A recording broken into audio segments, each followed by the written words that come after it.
چرا هیئت رسمی حکومت تاجیکستان به نشست سالانه حقوق بشر سازمان امنیت و همکاری اروپا که 10 روز در ورشو ادامه کرد نرفت؟ منبرها را کاملا در اختیار مخالفینش گذاشت. نبودنش چه معنی دارد؟ بی‌اعتنایی به عهده‌داری‌های بین‌المللی یا چیز دیگر؟ این نشست مذکور هر سال برگزار می شود و در آن نمایندگان 57 کشور عضو از دستاوردهای خود برای رعایت حقوق انسان میگویند و یا مشکلاتی را میبردارند که به امنیت منطقه تهدید میکند. موضوع بحث امروز گپ آزادی ما در همین باره است و مهمانان ما سیف الله سفروف، استاد دانشگاه و معاون پیشین رئیس مرکز تحقیقات استراتژی، و الهام جان یعقوبوف که در رئیس ستاد در همین نشست ورشو بود. به گپ آزاد خوش آمدید و درود به بینندگان ارجمند.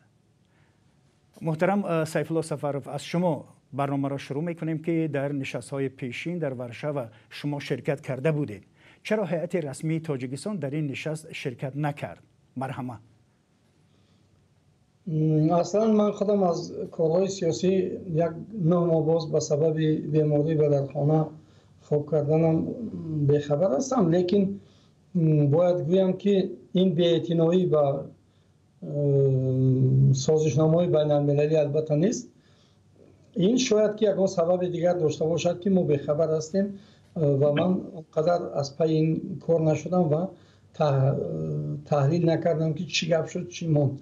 لیکن چون اشتراکچی سال 2018 که همین شریک و همصحبتی من هم در اونجا بود، ما اشتراک کرده بودیم و بحث های ما خیلی پرسر و صدا بودند و در جامعه خیلی تحولات فکری ایجاد کرده بودند و هم طرف حکومت و هم طرف مخالفین اندیشه های بسیار بیکر پیشنهاد نموده بودند و نتیجه هایش هم برای البته شاید که یکون قرار قبول نشده باشد، لیکن برای جامعه بسیار امیدوار کننده بود. ولی حالا که هیچ نفری از حکومت اشتراک نکرد، اون وقت شما بودید، ولی حالا که اشتراک نکرد اکنون چی است؟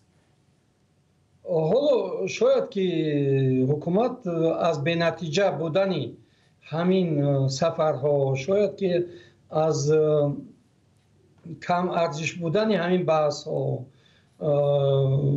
به یک خلاصه آمده باشد که اشتراک نکنند، لیکن می شود که در اینجا بعضا مسئله های مالیوی با وجود میان، بعضا مسئله های تکنیکی با وجود میان، چون که حاضر سانکسی هایی که هستند اجازت نمیتیند که مثلا همون رئیس های سمالی ها در وقت شوند با سبب به مسکو و با واسطه مسکو رفتن نتوانستن هیئت حکومتی.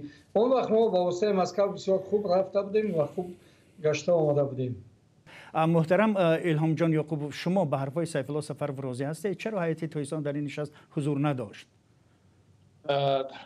درود و سلام به شما راوی برنامه و مهمون برنامه شما و همچنین به تماشاگران رادیو آزادی.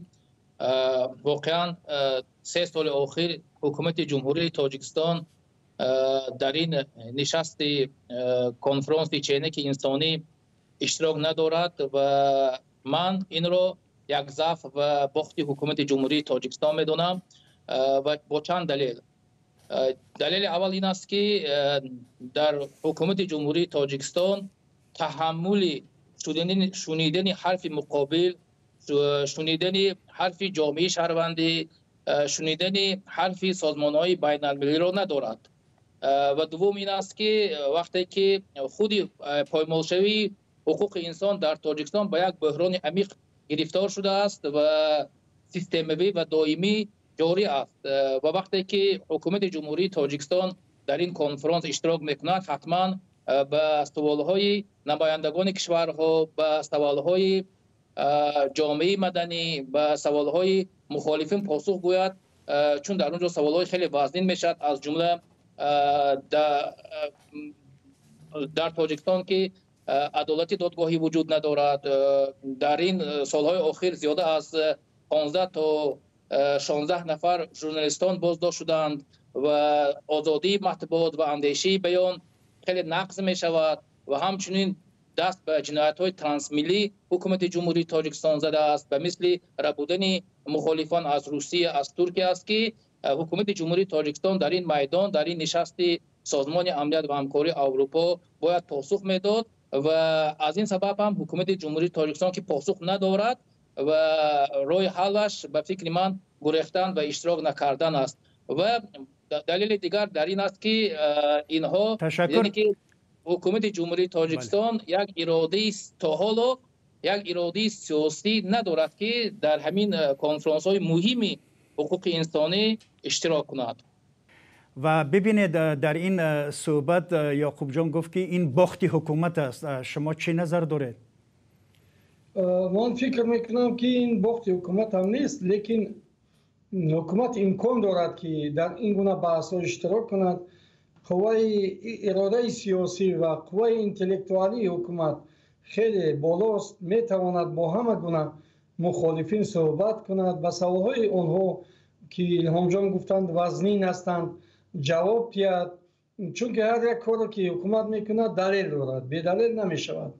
اونی که مسئله ربودن انسان ها را گفتند، اینجا سازشنامه ها بین ما روسیه، ترکیه و دیگر دولت ها هست. پروکراتور گنرالی ما با آنها شرطنامه دارد، وزارت کارهای داخلی ما با آنها شرطنامه دارد، کمیته دولتی امنیت ملی با آنها شرطنامه دارد و همه این آوردن مخالفین، نه همه مخالفین البته، بلکه اونهایی که یگان جنایت صادر کردند و در پیگردی گویم جنایتی میستند، اونها را البته در اساس همان شرطنامه ها اون دولت ها اجازت میدهند و ما گرفته میاریم. لیکن خود از خود رفته یگان نفر را از یک دولت دیگر ربودن، این اصلا امکان ندارد، نه در اساس قانون های اون کشورها نه در اساس قانون های ما.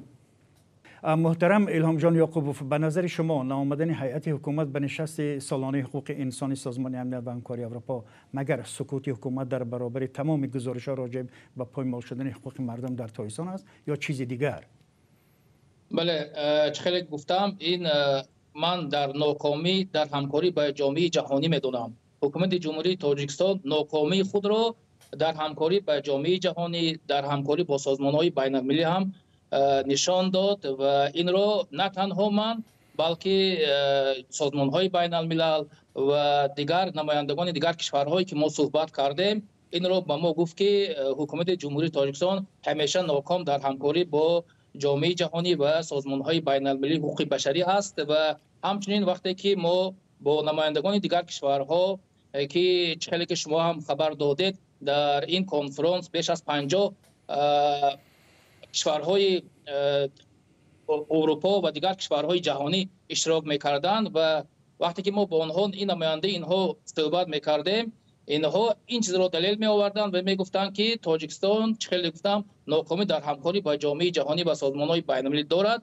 و همچنین نااحترامی نسبت عضو سازمان امنیت و همکاری اروپا، عضو کشورهایی که در این سازمان امنیت و همکاری اروپا عضویت دارند نااحترامی دارند و این باعث شد که البته من این را یعنی باخت و ضعف حکومت جمهوری تاجیکستان میدونم و خیلی که در اینجا هم جناب سیف الله سفرزاده هم گفتم با یک فکرشان راضی میشوم که در این نشست ها واقعا یک فکرهای جالب، فکرهای بکر، پیشنهادهای خوب برای حکومت جمهوری تاجیکستان میشد که حکومت جمهوری تاجیکستان میتونه از این پیشنهادها استفاده برد و حرف خودش رو بگوید. جناب سیف الله سفروف، برای حکومت مگر خوبتر نبود که هیئتی را به نشست ورشاو بفرستد و مثلا درباره قبول قانون و قرارنامه بگوید که برای حمایت از حقوق انسان روانه شدن؟ نظر شما؟ البته خوبتر بود، لیکن من میگم که میتواند سبب‌های تکنیکی، مالیوی و دیگر هم باشد. اینجا ناکام بودن حکومت تاجیکستان را من رد میکنم، صرفا و قبول ندارم، چون که حکومت تاجیکستان در جامعه جهانی به نهایت آبروی کلان دارد و علاقه هایی که ما با سازمان ملل متحد، سازمان امنیتی همکاری در اروپا داشتیم و داریم، اینها همشون مثل پیشتر دوام میکنند و البته یگان کمبودی ما در اونجا نمیبینیم. در تاجیکستان مخصوص مکتبی حتی سرحدی سازمان همکاری در اروپا عمل میکند و آنها کمک میرسانند. در اینجا برای افغانستان، برای ازبکستان و دیگر کشورها ما سرحدبان‌ها را تیار میکنیم و غیره و کذالک. خیلی موفقیت‌های دولت تاجیکستان خیلی در این مسئله زیادن، لیکن در خود همون ورشو و دروغ پراکنی ها هم خیلی زیاد هستند.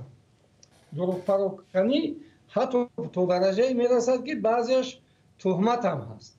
برای همین البته با آدم سخت میرسد و در همون سال 18 هم که من بودم یک چند نفر پیش من آمدند و بعضی دروغ‌های خودشان را اثبات کردنی شدند، لیکن باز همه گویم در همونجا یک نفر که حالی در حبسخانه شده است، عزت اما و گفت که استاد به این چیزا دقت نتید، اینا خودشان بی‌سواد هستند، بی‌فهم هستند، این عیب خودشان است که نمیدونن این چیزا. یعنی که عزت کم ترک از جهت حقوق شناسی که با خبر بود میدونست که این گپ‌ها دروغ هستند و من رو چه میگه وقتی که من با اونها خواستم که سخت روم آرام کرد، گفت که بیا ما نمین. منم عزت اما رو نمیشناختم. بعد پرسیدم که بچه‌ها همون کس کی؟ گفتن که این کس عزت اما.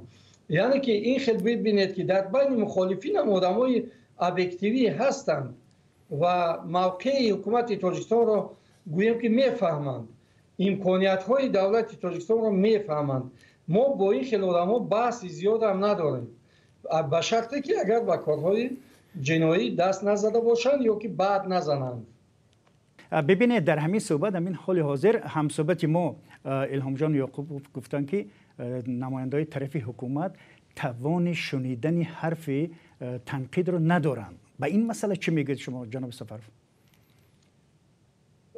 من البته در حکومت نیستم حاضر، برای همین از نام حکومت جواب دادن نمیتونم، لیکن از نام خودم همش یک سیاست شناس تاجیک میگویم که در حکومت هستند آدمانی که به حضور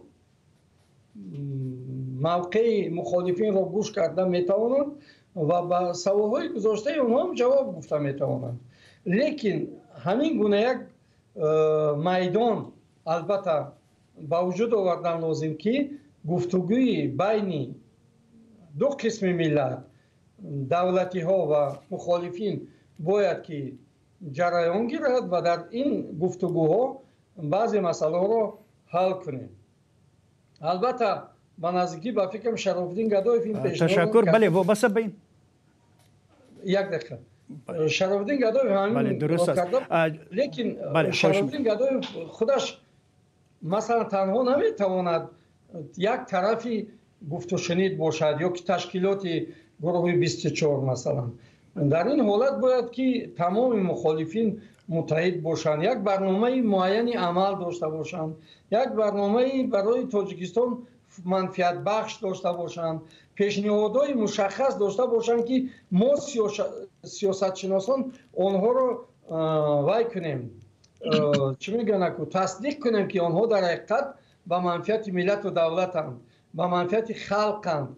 در این حالت فقط میتوانند که گروه های مخالف با هم بشینند صحبت کنند و مسئله های بسیار وزنینه که حال در نظر مخالفین می نمایند، البته اونها وزنین، برای دولت اونها وزنینی ندارند. دولت اونها را خیلی بزودی حل میکند، هم از جهت اقتصادی، هم از جهت مالیوی، هم از جهت سیاسی و هم از جهت فرهنگی.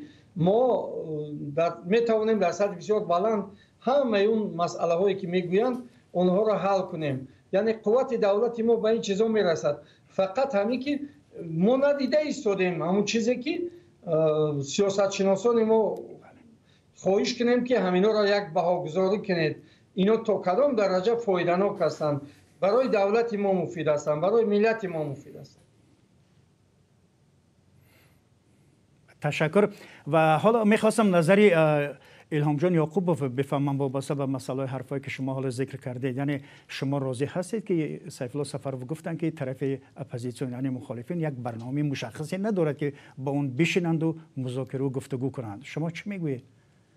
بله، پیش از این سوال شما پاسخ دادن، اول یک دو جمله درباره اون حرفایی که جناب سفرو گفتن، گویا که مخالفان حرف دروغ میگن. البته در این نشست حرف دروغ گفته نمی شود. و حالا جناب سفرов همیشه درباره مخالفان صحبت کردن. در این نشست کنفرانس چینکی انسانی که در ورشو هر سال برگزار می شود، نه تنها مخالفان بلکه سازمان های بین المللی که وابسته به آسیای مرکزی هست، وابسته به تاجیکستان هست، آنها هم گزارش اعلام میکنند، گزارش میدهند به مثل دیدبانگاه حقوق بشر، کمیته هلسینکی، امنیستی اینترنشنال و دیگر سازمان ها، ده ها سازمان های دیگر هست که اگر جناب سفرov به حرفای ما باور نمیکنند، اون سازمان ها حرفای دروغ نمیگویند. و خود همین نشستی که همین سال برگزار شد، باور کنید نیمی همین نشست ها، نیمی وقت همین نشست ها به تاجیکستان و به منطقه آسیای مرکزی بخشیده شده بود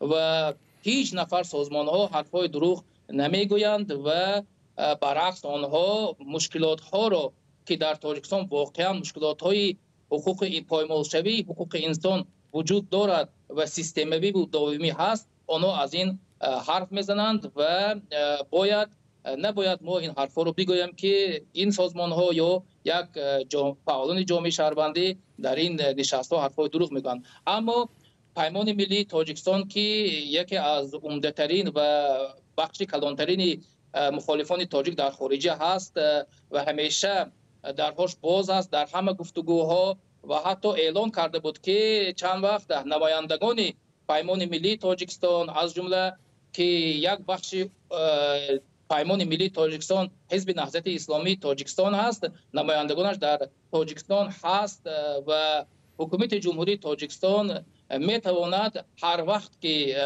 این اراده رو پیدا کرد، این هوس رو پیدا کرد، میتواند با نمایندگان پیمان ملی تاجیکستان که در خود شهر دوشنبه هست و یگان بهانه هم وجود ندارد که مسئله تکنیکی یا مسئله مالی پیدا شود، میتوانند در تاجیکستان هم صحبت باشند و یک دری گفتگو رو در دوشنبه باز کنند. اما مخالفان تاجیک پیمان ملی تاجیکستان سال 2018 که هستی خودش را اعلام کرد،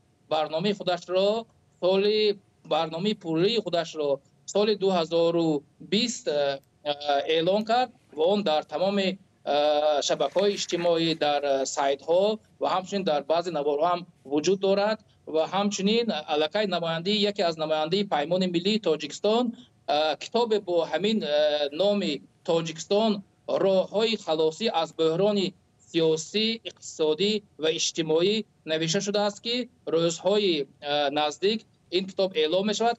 تشکر و خواهش میکنم در وقت پاسخ گفتن یک کمی به وقت برنامه دقت دید که وقتمون خیلی فشرده است. و جناب سفرov در یکی از محفل های نشست، همین نشستی که گذشت، محیدین کبیری رئیس حزب در تاجیکستان مبنای نهضت اسلامی گفت که تاجیکستان با بهانه مبارزه با تروریسم و تندگرایی مخالفان و جامعه شهروندی را سرکوب میکند. نظرتون در رابطه با این مسئله چه است؟ اول یک گپ رو جواب تیم با ایدام جان. این اون است که من نگفتم که سازمان ها دروغ میگویند، سازمان های بین المللی.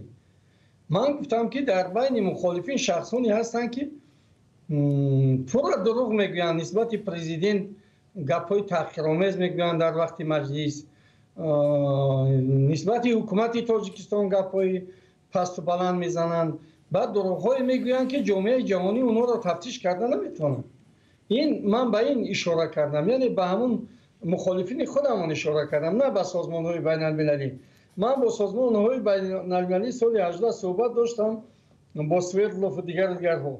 اونها یگان مشکلات برای ما خلق نکردن و برعکس کمک کردن و حتی حکومت پولشا هم بسیار احترام کرد نسبت هیئت حکومت تاجیکستان و تا هواپیما آوردن ما را هواپیما شیناند، با واسطه بیزنس کلاس گذراند. یعنی که احترامی دولت‌های دیگر را نسبت تاجیکستان، احترامی تشکیلات‌های حتی حفظ حقوق بشر را هم نسبت تاجیکستان مراد نمی‌کنم، برعکس دستگیر می‌کنم. اکنون سوال شما نسبت اولا همون کتابی که گفتم، ما انتظار می‌شویم که کتاب به چاپ می‌رسد و البته آن را نقد می‌کنیم و درباره آن می‌نویسیم و پیشنهادهای خودمان را، یعنی از جانب سیاست شناسان تاجیکستان ما هم پیشنهاد میکنیم. یعنی اول در سطح تشکیلات های جمعیتی باید این مسئله حل شود. اگر ضرورتی در سطح حکومت حل شدن اون باشد، اون طرفش خودی حکومت و پرزیدنت کشورمون وای میگیرند، تصمیم میگیرند. یعنی ما میتوانیم باگذاری کنیم، نقد کنیم، تعریف کنیم، تنقید کنیم. این کار ما است، وظیفه ما است. انا اکنون در نسبت گفته محمودین کبیری تشکر. بله. نسبت گفته محمودین کبیری خود سوال خودتون جواب بدید. بله مرحمت، یعنی که در همین محفل های سازمان امنیت و همکاری اروپا که گذشت، محمودین کبیری رئیس حزب در تاجیکستان ممنوع نهضت اسلامی گفت که من میدونم سوال شما یادم هست با تروریسم و تندگرایی مخالفان جامعه شهروندی. یعنی شما اگر در این جلسه می بودید چی پاسخ میدادید؟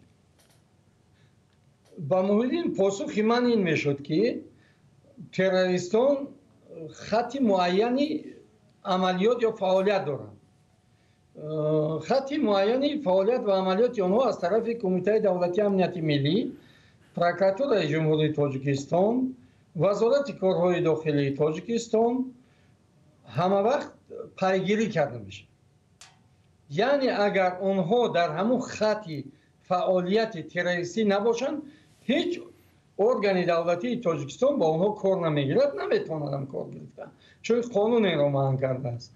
در حالتی که اونها به همین خط میغلطند و در اونجا پیگیری ها نتیجه میتیند که اینها در کجا چگونه فعالیت های برای اکستریمیسم با آینده و تروریسم رونده رو گویم که اجرا میکنند، در این حالت برای پیشگیری اکت های تروریستی اونها البته به حبس گرفته میشوند یا اینکه گرفته آورده میشوند در همکاری با همون دولت‌هایی که در اونجا آنها هستند. این رو هم باید فراموش نکنیم که به اجازت آن دولت‌ها ما نمیتوانیم کسی رو گرفته بیاریم. تشکر. الهام جان یعقوبوف، نظر شما با این گفته‌های سیف الله سفرов چه است؟ شما راضی هستید؟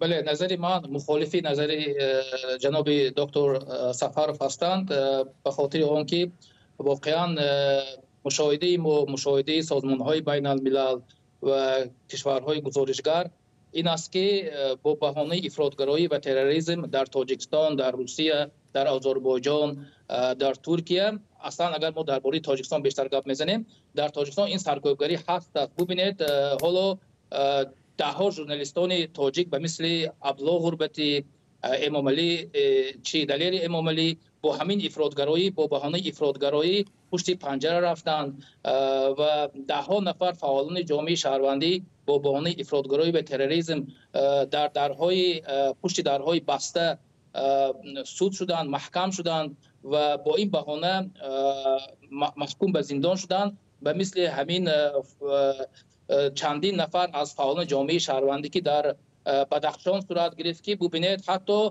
دادگاه آنها در پشت پنجره، در پشت درهای بسته صورت گرفت و در دوام یک هفته حکم محکم شدن به زندان برآمد. یعنی این رو واقعا بیگان تحقیق، بیگان تحلیل دادگاه های ما که واقعا دادگاه های غیر عادل هستند در پشت بسته سود شدند و همه این نشانداد آن است که واقعا سرکوبگری سیستموی با بهانه افراطگرایی و تروریسم دیده می شود و این سال از سال، روز از روز زیاد شده ایستاده است.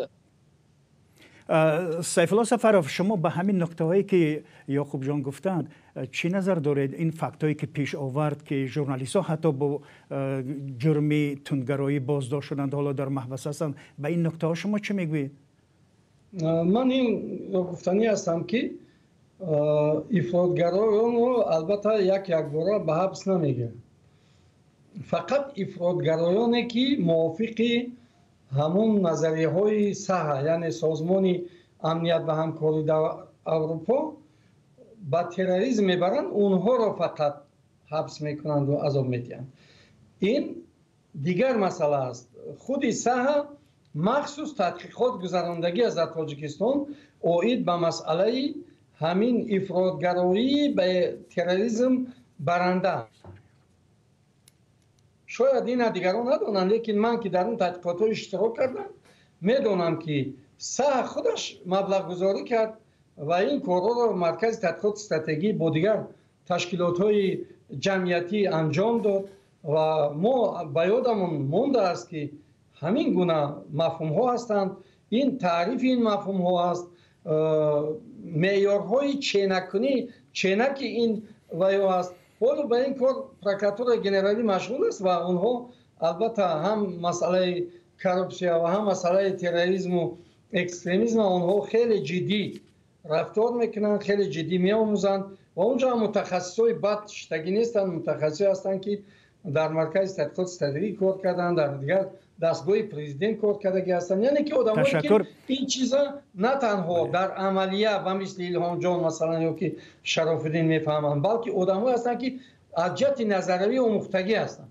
در اساس کارهای اونها، در اساس گپ‌های اونها، در اساس اون چیزی که خودی سازمان امنیت و همکاری در اروپا تصدیق کرده است، دولت تاجیکستان عمل می‌کند. تشکر. در همین نشست ساحه همچون که شما گفته، شرف الدین گدایف رهبر جنبش اصلاحات و رشد تاجیکستان از سازمان امنیت و همکاری اروپا خواست که مساعدت نماید تا بین مخالفین و حکومت مکالمه برگزار شود و شما در این رابطه حالا اشاره کردید. نظرتون چی است در رابطه با این مسئله؟ اگر سازمان امنیت و همکاری در اروپا همین کار رو انجام بیاد، ما هیچ مقابلیت نداریم. هر نفری که برای صلح تاجیکستان، برای منفعت‌های ملی دولت تاجیکستان، ملی و دولتی تاجیکستان، این خیلی انیق‌ترش انا سعی و تلاش میکنه، چیزی که ما با سازمان ملل در وقتش تکیه کرده بودیم و صلح رو در تاجیکستان پایدار گرداندیم، همین خیلی مناسبت خواهیم کرد، دیگه خیلی نه. یعنی مناسبت مثبت داریم نسبت همه اونهایی که برای برگرداندن مخالفین ما کوشش میکنند، سهم میگذارند، راه نشان میدهند. همه این رو ما قبول داریم و فکر نمیکنم که در دولت تاجیکستان شخصانی باشند که زیدی در آینده به خوف گردانیدن آینده تاجیکستان باشند. این گونه آدما وجود نداره. بله، یعنی شما گفتنی هستید که چنین چیزی امکان دارد در تاجیکستان، همین است؟ بله چرا نه؟ به شرطی که راهاش یافته شود. تشکر. الهام جان یعقوب، نظری شما در این باره چی است؟ شما چی نظر دارید؟ مرحبا. الهام جان یعقوب و خانم بینیم، ما خودمون هم پیشنهاد میکنیم که همین گونه راهها استفاده کنیم تا اینکه خوف و خطر مخالفین برای دولت ملی خودمون کمتر کنیم، یک جای شویم، تاجیکستان رو آباد کنیم. بس و غیره. تشکر.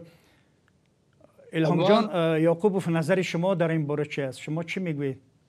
نظری من نیک است. ما نه تنها من پیمان ملی تاجیکستان همیشه در گفتگو، در بحث برای امنیت و آرامش تاجیکستان همیشه باز است. ما این رو از سال 2016 اعلان کردیم و ما بگذار سازمان امنیت و همکاری اروپا، سازمان ملل متحد، هر سازمانی که یا هر کشوری که آماده این چیز هست، من فکر میکنم که در گفتگو همیشه باشد و این یک نظری نیک است. و همین در گفتگو، همین میدان یا همین نشستی که در ورشو برگزار شد، این یکی از نمود و شکل یا فرمولای بود که حکومت جمهوری تاجیکستان میتوانست آن را استفاده برد و با مخالفان خود، با فعالان جامعه شهروندی تاجیک در اینجا گفتگو کند و با یک حسن نیک خود را نشان دهد که همیشه با گفتگو آماده هستند. و من یک پیشنهاد، یعنی که پیشنهاد نظر من این است که